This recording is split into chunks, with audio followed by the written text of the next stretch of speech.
복음서 읽을 때마다 이 부분이 나오면 그냥 기분이 확 나빠지는 것 같아요. 정말 사람들이 갖고 있는 어떤 고정관념, 자기들의 어떤 생각의 틀에서 어떤 바라보는 이러한 것으로 인해서 하나님 주시는 복을 그냥 눈앞에서 그냥 내팽겨치는 그런 어리석은 사람이 정말 너무도 많기 때문입니다. 때로는 저와 여러분이 또 그런 선택을 할 때가 있습니다. 항상 우리가 상태가 좋은 것만은 아니기 때문입니다. 우리 마태복음 13장 지금 마지막 부분인데요. 하늘나라 비유의 장, 이렇게 잘 알려져 있는 부분입니다. 그리고 마태는 약 7개의 예수님의 비유를 연이어 소개하면서 그 하나님 나라의 그 비밀을 계시하는데, 그 계시하는 목적을 우리가 명확히 알아야 되는 거죠. 첫째는 우리로 하여금 하늘나라에 대한 더욱더 어떤 구원에 대한 그런 어떤 확신, 또 하나님 나라에 대한 소망을 또 부릴 듯 하기 위해서 우리에게 주시기도 하고요. 또 하나는 그것이 우리 자신의 어떤 감동으로만 끝나는 것이 아니라 이것이 반드시 누군가를 전도하는, 구원하는 그런 어떤 하나님 나라의 증인으로서의 어떤 삶에 대한 그런 도전도 우리에게 주고 계시는 겁니다. 그런데 이런 말씀들, 이런 비유의 말씀을 보면서 앞서 말씀드린 것처럼 주님이 전하시고자 했던 메시지는 바로 하나님 나라가 이미 우리 가운데 임하였다라는 그런 말씀을 주시고자 했던 거죠. 예수님의 성육신 그 자체가 사실은 하나님 나라가 이 땅 가운데 임한 것을 상징적으로 보여주는 아주 중요한 사건이기 때문입니다. 그렇게 예수 그리스도를 구주로 시인하는 자마다 그들은 하나님 나라를 가슴에 품고 살아가는 거죠. 저와 여러분이 아직 이 세상 가운데 살고 있으나 우리는 우리 마음속에 하나님 나라에 들어갈 것을 더욱더 열망하게 되는 거죠. 그리고 그 믿음에 합당한 삶을 살기 위해서 더욱 성령님을 의지하게 되는 거예요. 모르고 살아가는 사람은 뭐 아무것도 안 보이니까 자기 마음대로 살아가잖아요. 근데 우리가 가야 할 길이 있고 그곳이 어떤 것인지를 여러분들이 알게 된다면 그 가는 길에 대한 소망을 가지고 살아갈 거예요. 우리 아주 어렸을 때 뭐 소풍 간다고 생각하면 그 전날 밤 굉장히 마음이 설레이잖아요. 왜냐하면 그 소풍 갔을 때 그 즐거움과 친구들과 막 재밌게 놀았던 그 좋은 어떤 추억이 있기 때문이에요. 마찬가지예요. 마치 천국은 소풍 가는 것처럼 그 소풍의 즐거움보다 뭐 어마어마하게 좋은 곳인데 그것을 조금이라도 이 땅 가운데서 우리가 맛을 본다면 그러면 천국은 어떠한 곳일까에 대한 궁금함이 생기죠. 기대감이 생기는 것과 마찬가지입니다. 그래서 성령을 체험한 사람하고 성령을 체험하지 않은 사람의 신앙은 그 깊이가 완전히 다른 거죠. 그래서 여러분에게 항상 하나님을 경험하십시오. 성령 체험을 하십시오. 인격적으로 주님을 만나셨습니까? 라는 질문들을 우리가 계속 하게 되는 것이 진짜 여기서 말하는 천국의 비유의 말씀처럼 그 천국에 대한 여러분들의 어떤 소망이 어느 정도인지를 가늠해 보는 질문이기도 하는 거예요. 왜 이것이 중요할까요? 많은 사람들은 죽음은 인생의 끝이라고 했습니다. 우리 연수자매님이 그 방금 전에 찬양한 이 찬양은 사실 장례식장에서 정말 많이 부르거든요. 근데 이 부를 때마다 이게 마음이 숙연해져요. 그리고 어떤 마음이 드냐면 하나님이 나를 부르실 때도 정말 이 찬양을 하면서 이런 마음으로 주님 앞에 부름받으면 얼마나 좋을까. 왜냐하면 이것은 우리가 정말 구원받은 자는 어떤 높낮이로 말하면 저 높은 곳을 향해 가잖아요. 땅으로 지옥에 떨어지는 사람들이 아니잖아요. 하나님 나라를 바라보고 그 소망을 바라보고 살아가는 사람은 얼마나 기쁠까요? 저는 사람들은 장례식에 많이 쓰는 곡이라 별로 안 부르는 곡들을 저는 주로 좋아합니다. 하늘 가는 밝은 길이 뭐 이런 것들도 혼자 많이 틀어놓고 듣기도 하고. 왜냐하면 천국에 대한 소망이 나오는 거예요. 천국에서 만나보자 뭐 이런 찬양도 있잖아요.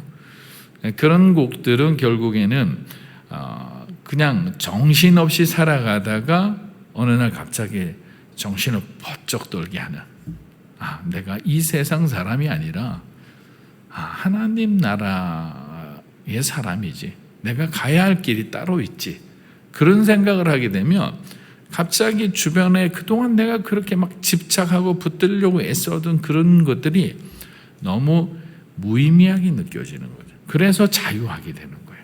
그래서 천국 신앙을 갖는 것, 부활 신앙을 갖는다는 것은 굉장히 중요한 겁니다. 왜냐하면 자기의 어떤 몸을 가볍게 할 수 있는 것이 바로 천국의 소망이기 때문입니다. 그런 소망을 가지는 저와 여러분이 되기를 주의 이름으로 축복합니다. 자, 마태복음 13장 44절에서 46절 우리 한번 읽어보겠습니다. 하늘나라는 밭에 숨겨진 보물과 같다. 어떤 사람이 그것을 발견하고는 감추어두고 기뻐하며 돌아가 모든 재산을 팔아서 그 밭을 산다. 또 하늘나라는 좋은 진주를 찾아다니는 상인과 같다. 그는 값진 진주를 발견하고 돌아가 그것을 산다. 여기 등장하는 사람은 부자라기보다 가난한 사람인 것 같아요. 어떤 주인의 하인 같은데 이 사람이 주인의 밭에서 열심히 일을 하다가 우연히 이 값진 보물을 발견한 거예요. 근데 이제 당시 어떤 유대 랍비법에 보면 아무리 이 사람이 그 보물을 발견했더라도 그 보물의 주인은 그 밭의 주인에게 귀속되게 돼 있었거든요. 근데 이 사람은 보니까 너무나 값진 보물이에요. 그러니까 이 보물을 주인에게 양보하기가 싫은 거예요. 그래서 내가 이 밭을 사야 되겠다 생각하고 다른 때보다 정말 몇 배나 더 열심히 일을 해서 이 밭을 살 만한 그런 돈을 얻었어요.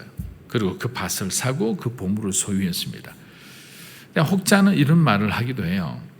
자, 이 사람의 어떤 이 하인의 도덕적이고 윤리적인 태도를 지금 비난하는 그런 사람들도 있는데, 여기서는 어떤 도덕적 윤리적인 것을 바라보는 게 아니라 가치로 해석해야 되는 거죠. 자, 여러분이 도덕적으로 윤리적으로 훌륭하다 해서 여러분 구원받나요? 그렇지 않잖아요. 구원으로 향하는 길은 우리 어떤 공로도 하나님 앞에 어떤 것이 통용되지가 않는 거죠. 여러분들이 하나님 나라를 위해서 교회를 몇 개나 짓고 정말 억만금의 헌금을 한다 하더라도 예수를 믿는 그 믿음이 없으면 우리는 구원받지 못하는 거예요. 여기 감추인 보화를 발견한 하인은 그 보화의 중요성을 깨달은 사람이에요. 자, 정작 만약에 그 주인에게 이 보물을 보여줬다고 생각해 보세요. 근데 그 주인은 그 보물을 하찮게 여겼을 수도 있는 거죠. 여러분, 우리가 세상 사람들에게 가장 소중한 보화인 이 보물인 예수님을 우리가 소개하고 여기를 소개했을 때 그 사람들의 반응은 시큰둥하잖아요. 관심이 없어요. 우리는 너무너무 소중한 보물인데, 왜냐하면 예수님을 통해서 죄인된 우리가 하나님의 심판을 면하고 영원한 생명을 우리가 얻어서 천국에 가서 살아가잖아요. 이만한 놀라운 선물과 은혜가 어디 있습니까?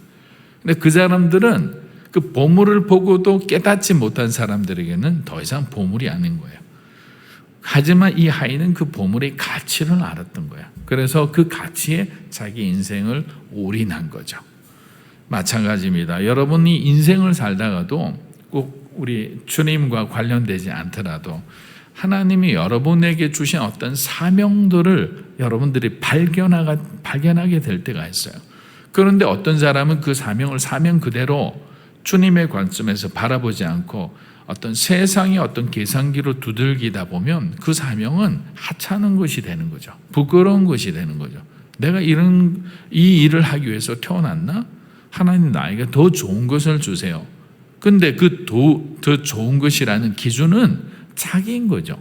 세상 사람이 보기에 그런 어떤 보암직한 건데, 하나님은 그것을 더 좋게 여기는 것이 아니라 세상 사람들이 가치가 없다고 여기는 그 일을 하나님께는 소중했던 일인 거죠. 그 소중했던 일을 자기를 위해 열심히 충성을 다하고 기도하는 바로 저와 여러분에게 주셨는데 우리는 그 가치를 모르고 소홀히 여기고 오히려 그것을 거부할 때가 있죠. 얼마나 어리석습니까? 그러니까 매일 여러분들이 여기 나와서 기도해야 되는 거죠. 새벽 기도하는 사람은 어떻게 감당합니까? 처음에는 자기 의로 기도하다가 어느 한순간에 하나님 말씀에 걸려서 그 사람이 회개하고 돌아오는 경우가 얼마나 많습니까? 그래서 엎드려져더라도 여러분이 잠들더라도 교회에서 잠들라는 말이 다 일리가 있는 거예요. 은혜가 머무는 곳에 머무는 사람과 은혜 밖에 가는 사람은 출발부터가 완전히 다른 겁니다. 항상 주님의 은혜를 사모하고 은혜 가운데 가는 여러분들이 되기를 주의 이름으로 축복합니다. 마태복음 13장 우리 47절에서 49절 한번 읽어보겠습니다.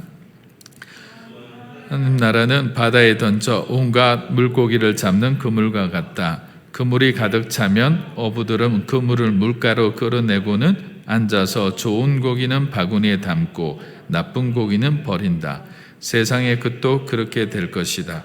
천사들이 와서 의인 중에서 악인을 가려내 활활 타오르는 불아궁이에 던져 넣을 것이다. 거기서 그들은 슬피 울며 이를 갈 것이다. 자, 이제 13장 47절부터 그물의 비유가 나오는데요. 자, 그물 비유는 가라지 비유와 마찬가지로 메시지 핵심은 뭐냐면 분리된다는 거예요. 분리. 성별하겠다. 심판날에 어떤 분리 성별에 대한 메시지를 주는 거죠. 자, 당시 이스라엘의 어부들이 주로 하던 그 어업 방식 중에 하나가 투망이 있습니다. 투망은 여러분들이 잘 알다시피 부자가 하는 것이 아니에요. 기계로 하는 것이 아니라 개인 혼자서도 충분히 던질 수 있어요. 그래서 그물을 모아가지고 던지면 그물 끝에 이 돌들이 달려있기 때문에 그 무게로 인해서 물속에 들어가면 이렇게 펴지게 됩니다. 가라앉아서.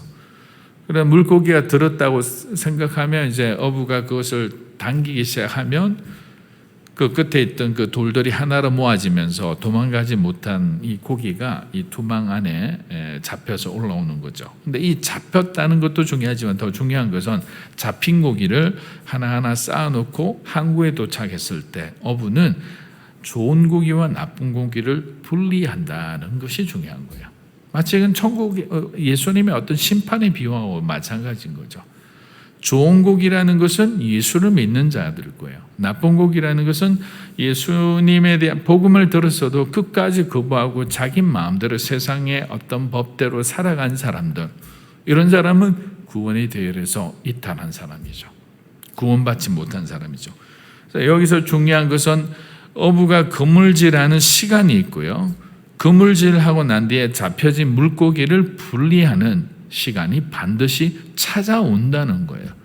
우리가 그것을 기억하고 있으면 영적으로 우리가 깨어있을 수밖에 없죠. 긴장할 수밖에 없죠. 거룩한 두려움을 우리가 가질 수밖에 없는 거예요. 근데 그런 거룩한 두려움을 갖지 않으면 마음대로 살아가게 되는 거예요. 우리가 부모님들이 때로는 과거에 사랑의 회초리를 들죠. 또 예전에는 서당이나 아니면 학교라든지 이런 데 하면 선생님께서 훈육을 하는 거예요. 근데 훈육이라는 자체를 우리가 하지 않는다는 것은 올바른 자녀로 올바른 사람으로 세우지 않는 것과 마찬가지예요. 근데 지금 요즘 세상은 선생님들의 이 훈육에 대해서 너무나 부정적으로 하죠. 자식을 막 한다고. 그러면 교회에서도 마음대로 신앙생활하는 사람, 사랑이라는 관점에서 그냥 내버려 둘까요? 그 사람은 끝까지 그렇게 살아요. 왜냐하면 사람의 죄는 그런 죄의 관성이 있기 때문에 누가 멈추게 해주지 않으면 계속 그런 어떤 자기의 어떤 욕망에 의해서 끌려서 나중에는 브레이크조차 들지 않는 그런 상황이 되어버리는 거예요. 멈추게 해야 되는 거죠. 따끔하게 가르쳐줘야 되는 거죠. 우리가 성경에서 하나님께서 자기 아들을 징계하신다 했을 때 이 징계라는 헬라어 단어에 대해서 여러 번 설명해 드렸잖아요. 이 파이디온이라는 자체는 징계하다는 뜻인데 원래의 뜻은 아들을 삼다라는 뜻이라고 그랬습니다. 징계라는 것은 아들을 삼아가는 과정이다. 아들로 만들어가는 과정이다. 하나님의 사랑하는 아들, 이 세상 가운데서 세상 유혹에 빠지지 않고 올곧은 믿음의 길을 걸어가기 위해서는 징계라는 과정을 통해 그들이 자기가 잘못한 것을 정말 정확하게 깨달을 수 있도록 따끔하게 혼을 낼 수 있는 것이 부모라는 거죠. 하나님도 그래서 우리가 말을 듣지 않으면 어떤 고난과 고통이라는 이런 환경을 통해서 우리를 만나 주시는 거죠. 그래서 고난은 변장한 하나님의 축복이라고 말하기도 하는 거죠. 왜 그것이 축복일까요? 고난이란 과정을 통해서 우리는 하나님을 만날 수 있기 때문이에요. 그래서 광야라는 것은 결국에는 환경은 어렵고 힘들지만 하나님을 만날 수 있는 아주 좋은 영적인 축복의 시간이라 이렇게 우리가 말할 수 있는 겁니다. 우리들의 구원으로만 끝나는 것이 아니라 이런 정말 엄미한 하나님의 심판이 기다리고 있다는 생각을 했다면 믿는 자들은 아직까지 예수 믿지 않은 여러분의 가정의 부모님이 될 수도 있고 여러분의 사랑하는 누군가가 될 수 있잖아요.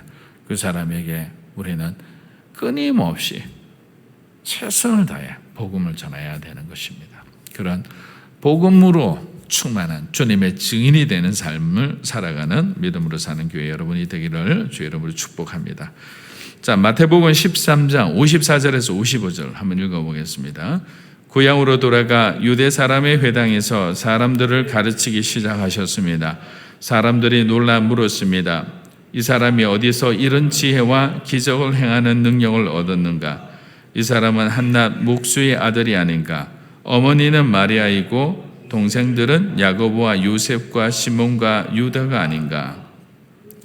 자, 이 구절은 참 예수님의 마음을 아프게 한 부분이라 생각합니다. 왜냐하면 갈릴리 지역에 많은 사람들이 그 예수님을 믿고 따랐는데 거기에서 34km밖에 떨어지지 않는 이 나사렛에서 예수님의 소식을 듣지 않을 리는 만무합니다. 들었을 거예요.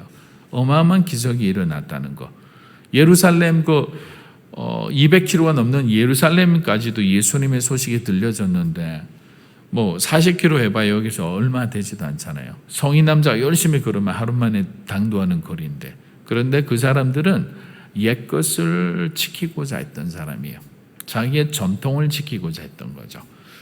예수님의 말씀은 자기들의 정신이 혼미하게 될 정도로 정신을 번쩍 차리게 하는 말씀이라 놀란 거죠. 이 놀랐다는 말이 두들겨 맞아 정신 차리다라는 뜻이에요. 혼미할 정도. 그러니까 자기들도 이 놀라운 말씀을 하는 것을 인정하고 도대체 이러한 능력을 어디서 받았는지 그 출처에 대해서 궁금해하기 시작했던 거죠. 예수님이 일으키는 놀라운 기적들 이런 것들도 다 인정을 합니다. 그러나 그 사람은 옛것만 생각하는 거죠. 자기들이 가졌던 그 선입견, 그 선입관을 유지하고자 하는 거죠. 누구냐?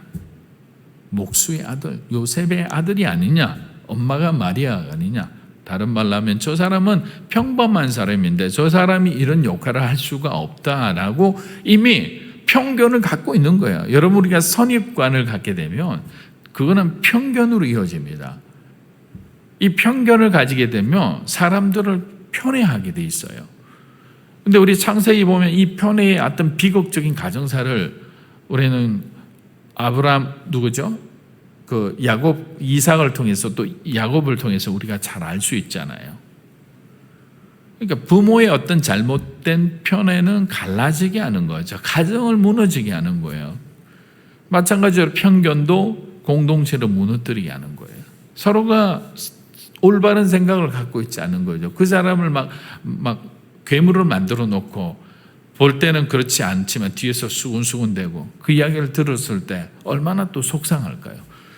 그래서 하나님께서는 이 사단의 본질 중에 하나가 거짓말하는 자인 동시에 이 참소하는 자 이렇게 요한계시록에 딱 나와요. 거짓말하는 자자 참소하다는 것은 계속 뒤에서 소소한데서 저 사람 나쁜 사람이야. 저 사람 뭐 이런 해서 있지도 않은 사실들을 막 부풀려서 막 이야기하는 거죠. 그러니까 그런 어떤 새로운 것을 거부하는 이 사람들은 결국에는 하나님 나라를 받아들일 수가 없는 거죠. 예수님은 이런 사람들에게 더 이상 복음을 전하지 않고 떠났습니다. 그리고 마태복음 13장 여기서 회당에서 예수님께서 마지막 회당 설교였던 거죠. 그 다음부터 회당에 들어가서 복음을 전하지 않고 돌아다니신 거죠. 그리고 예루살렘에 가신 거죠.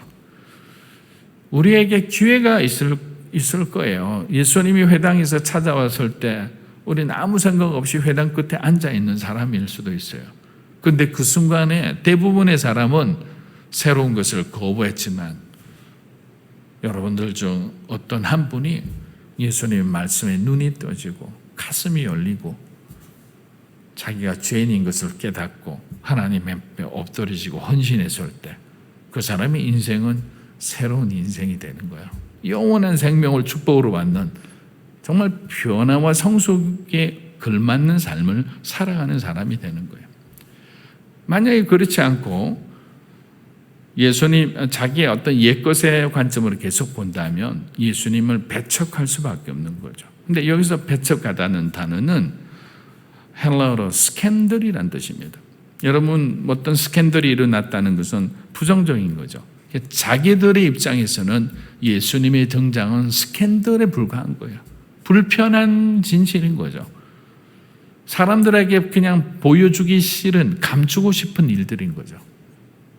사랑하는 여러분, 우리가 하나님을 자랑스럽게 여겨야 되는데 우리가 믿음에 대한 확신이 없다면, 천국에 대한 소망이 없다면 우리는 주님과의 관계를 마치 스캔들처럼 여길 수 있는 거예요. 다시 한번 여러분에게 부탁드립니다. 주님께서 우리에게 주신 이 천국의 비유, 이 건물의 비유, 여러 가지 이런 비유의 말씀을 통해서 주시는 메시지는 단 한 가지예요. 천국은 반드시 있고 그 천국에 들어갈 수 있는 자는 예수 그리스도를 믿는 자라는 거죠. 그리고 그 믿는 자들의 사명은 자기 혼자 구원받는 것이 아니라 마지막 순간까지 우리는 복음의 증인으로 살아야 된다는 것입니다. 예수 그리스도의 증인으로 살아가는, 그래서 하나님의 마음을 기쁘게 하는 그런 저와 여러분이 되시기를 주의 이름으로 축원합니다. 아멘.